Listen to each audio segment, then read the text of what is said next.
Nama Om Vishnu Padaya Krishna Prastaya Bhutale Srimati Bhaktivedanta Swaminiti Namane Namaste Saraswati Devi Gauravana Pacharna Nirvishesha Shunvari Paskata Dasatarne Shri Krishna Chaitanya Prabhu Nityananda Shri Advaita Gadadhara Shri Vasadi Gaura Bhaktavinda Hare Krishna Krishna Krishna Hare Hare Hare Rama Rama Rama Hare Hare.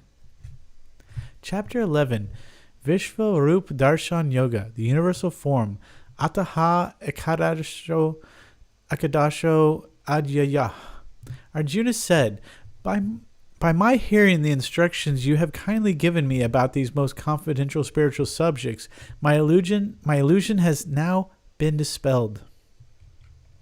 O lotus-eyed one, I have heard from you in detail about the appearance and disappearance of every living entity and have realized your inexhaustible glories.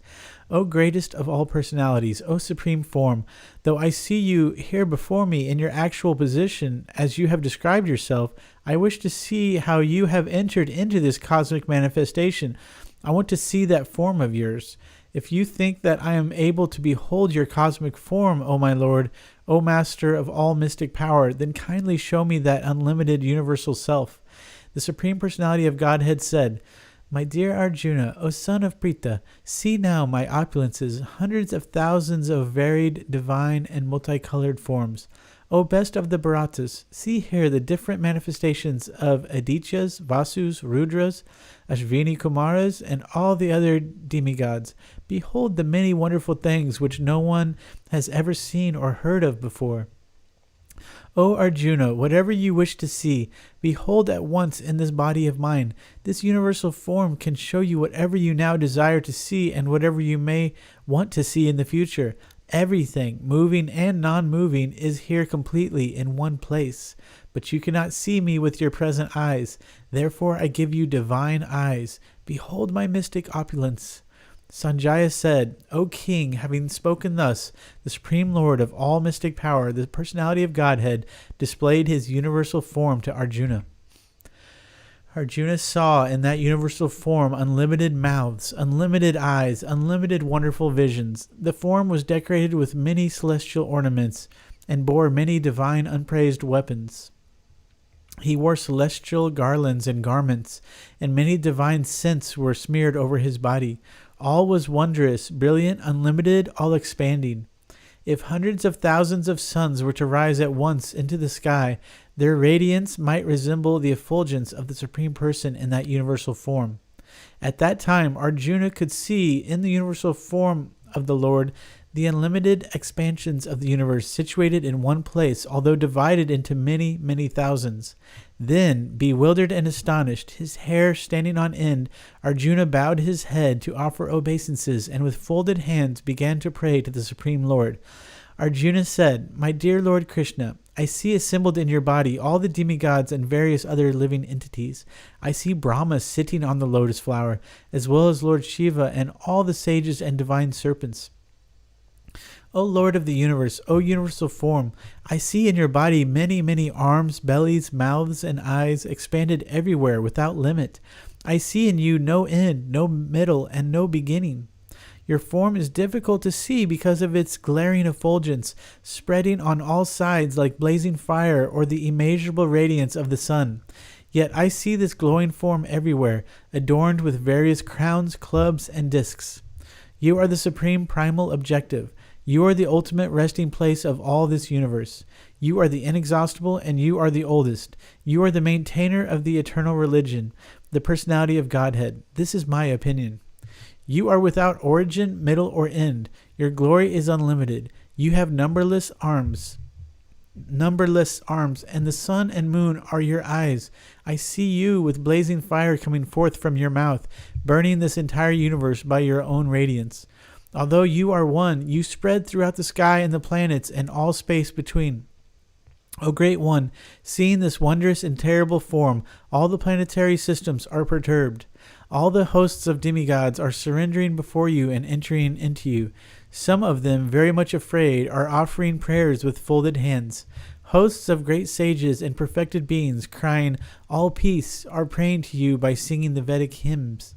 all the various manifestations of Lord Shiva, the Adityas, the Vasus, the Satyas, the Vishvadevas, the two Ashvis, the Maruts, the forefathers, the Gandharvas, the Yakshas, the Asuras, and the perfected demigods are beholding you in wonder. O mighty armed one, all the planets with their demigods are disturbed at seeing your great form, with its many faces, eyes, arms, thighs, legs, and bellies, and your many terrible teeth. And as they are disturbed, so am I. O all-pervading Vishnu, seeing you with your many radiant colors touching the sky, your gaping mouths, and your great glowing eyes, my mind is perturbed by fear. I can no longer maintain my steadiness or equilibrium of mind. O Lord of Lords, O refuge of the worlds, please be gracious to me. I cannot keep my balance seeing thus your blazing death-like faces and awful teeth. In all directions I am bewildered. All the sons of Dhritarashtra, along with their allied kings and Bhishma, Drona, Karna, and our chief soldiers also, are rushing into your fearful mouths. And some I see trapped with heads smashed between your teeth. As the many waves of the rivers flow into the ocean, so do all these great warriors enter blazing into your mouths. I see all people rushing full speed into your mouths, as moths dash to destruction in a blazing fire. O Vishnu, I see you devouring all people from all sides with your flaming mouths. Covering all the universe with your effulgence, you are manifest with terrible scorching rays. O Lord of Lords, so fierce of form, please tell me who you are.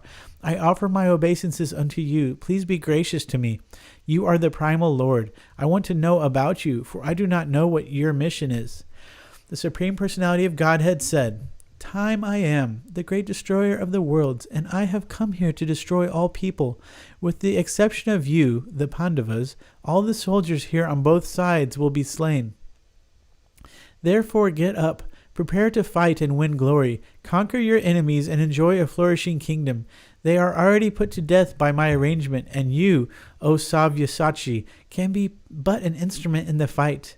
Drona, Bhishma, Jayadratha, Karna, and the other great warriors have already been destroyed by me.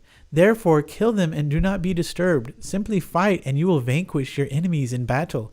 Sanjaya said to Dhritarashtra, O king, after hearing these words from the Supreme Personality of Godhead, the trembling Arjuna offered obeisances with folded hands again and again. He fearfully spoke to Lord Krishna in a faltering voice as follows. Arjuna said, O master of the senses, the world becomes joyful upon hearing your name, and thus everyone becomes attached to you. Although the perfected beings offer you their respectful homage, the demons are afraid, and they flee here and there. All this is rightly done. O great one, greater even than Brahma, you are the original creator. Why then should they not offer their respectful obeisances unto you? O limitless one, God of gods, refuge of the universe. You are the invincible source, the cause of all causes, transcendental to this material manifestation. You are the original personality of Godhead, the oldest, the ultimate sanctuary of this manifested cosmic world. You are the knower of everything, and you are all that is knowable. You are the supreme refuge, above the material modes. O limitless form, this whole cosmic manifestation is pervaded by you. You are air, and you are the supreme controller. You are fire, you are water, and you are the moon. You are Brahma, the first living creature, and you are the great grandfather. I therefore offer my respectful obeisances unto you 1,000 times, and again and yet again. Obeisances to you from the front, from behind, and from all sides. O unbounded power, you are the master of limitless might. You are all-pervading, and thus you are everything. Thinking of you as my friend, I have rashly addressed you, O Krishna, O Yadava, O my friend, not knowing your glories. Please forgive whatever I may have done in madness or in love. I have dishonored you many times, jesting as we relaxed, lay on the same bed, or sat and ate together, sometimes alone and sometimes in front of many friends. O infallible one, please excuse me for all those offenses. You are the father of this complete cosmic manifestation, of the moving and the non-moving. You are its worshipable chief, the supreme spiritual master. No one is equal to you, nor can anyone be one with you. How then could there be anyone greater than you within the three worlds, O Lord of immeasurable power? You are the Supreme Lord, to be worshipped by every living being. Thus I fall down to offer you my respectful obeisances and ask your mercy. As a father tolerates the impudence of his son, or a friend tolerates the impertinence of a friend, or a wife tolerates the familiarity of her partner, please tolerate the wrongs I may have done you. After seeing this universal form, which I have never seen before, I am gladdened, but at the same time my mind is disturbed with fear.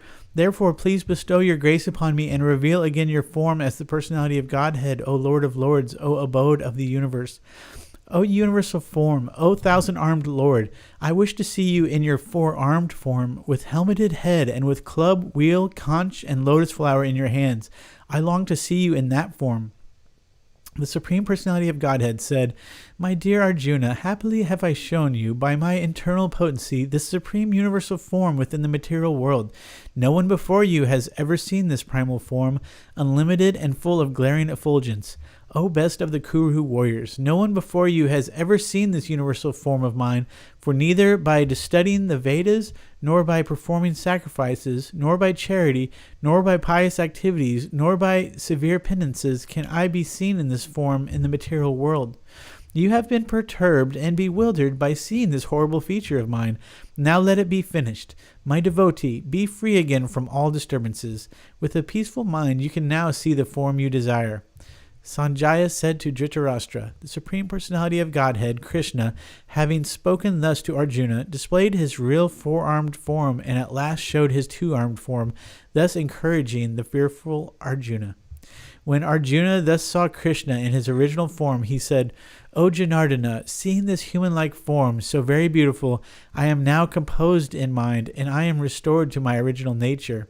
The Supreme Personality of Godhead said, My dear Arjuna, this form of mine you are now seeing is very difficult to behold. Even the demigods are ever seeking the opportunity to see this form, which is so dear. The form you are seeing with your transcendental eyes cannot be understood simply by studying the Vedas, nor by undergoing serious penances, nor by charity, nor by worship. It is not by these means that one can see me as I am.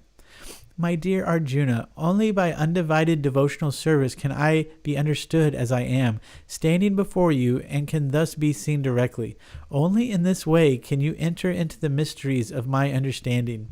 My dear Arjuna, he who engages in my pure devotional service, free from the contaminations of fruitive activities and mental speculation, he who works for me, who makes me the supreme goal of his life, and who is friendly to every living being, he certainly comes to me.